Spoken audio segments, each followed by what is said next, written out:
Assalamualaikum warahmatullahi wabarakatuh. Ingin tetap sehat dan bugar selama bulan Ramadan? Ikuti inspirasi sehat Ramadan bersama saya, Dr. Gaga Irawanugraha, praktisi gizi medik.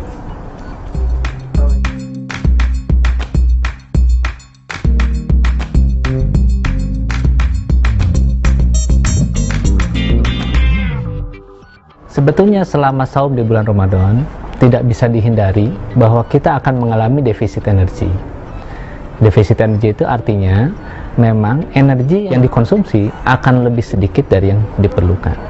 Namun kita harus menjaga, meskipun mengalami defisit energi, tetapi tidak boleh defisit protein, tidak boleh defisit vitamin, mineral, dan air. Dan ini kita bisa jaga kalau kita bisa mengatur pola makan dengan baik.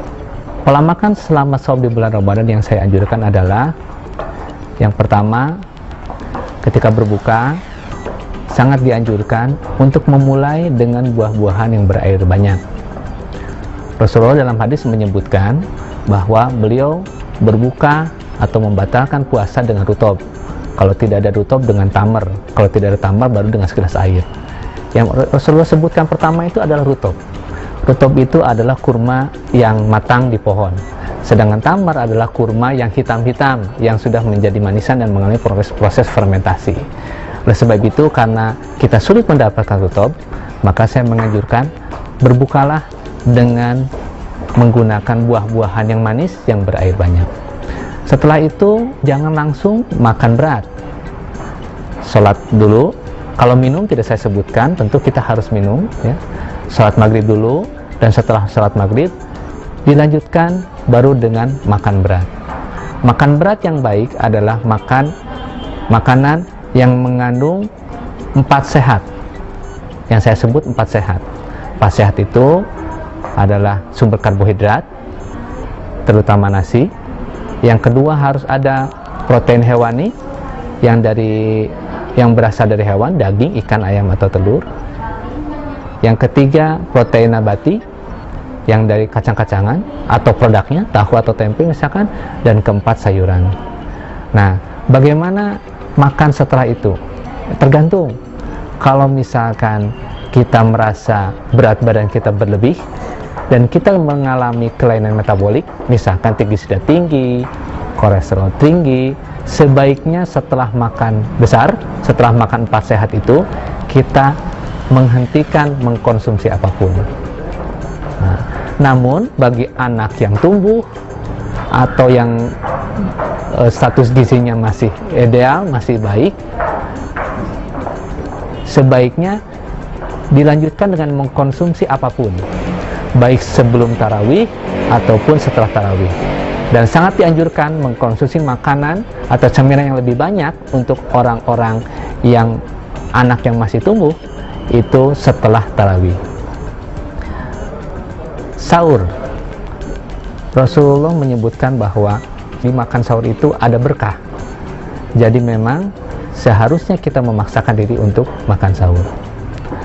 Nah, dari sisi ilmu gizi, makan sahur seharusnya itu melengkapi kebutuhan energi dan zat gizi lain yang tidak bisa terpenuhi hanya dari berbuka.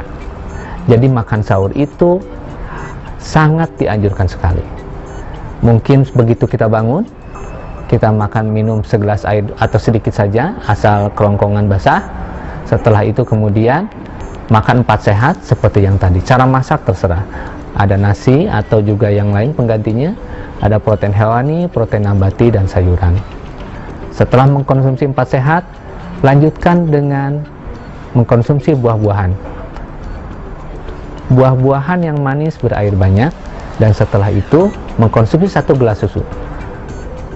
Bagi yang tidak terbiasa, tidak usah memaksakan. Tapi yang terbiasa, saya sangat menganjurkan untuk mengkonsumsi 1 gelas susu, terutama untuk suplementasi kalsium. Nah, secara umum konsumsi air merupakan hal yang mungkin menjadi agak sulit dipenuhi selama saum di bulan Ramadan. Padahal konsumsi itu sangat penting sebagai bekal kita untuk saum selama 12-14 jam setelah azan, ya, sampai maghrib. Oleh sebab itu, khusus pembagian konsumsi air, kita targetkan bahwa antara berbuka sampai kita tidur, usahakan minum untuk orang dewasa 5 gelas air, dan kemudian dari bangun sahur sampai kemudian kita berhenti makan, itu kurang lebih 13 air. Demikian mungkin yang bisa sampaikan agar kita bisa tetap sehat di bulan Ramadan. Nantikan info kesehatan lainnya bersama saya, Dr. Gaga Irawan Nugraha, praktisi gizi medik, hanya di Inspirasi Sehat Ramadan.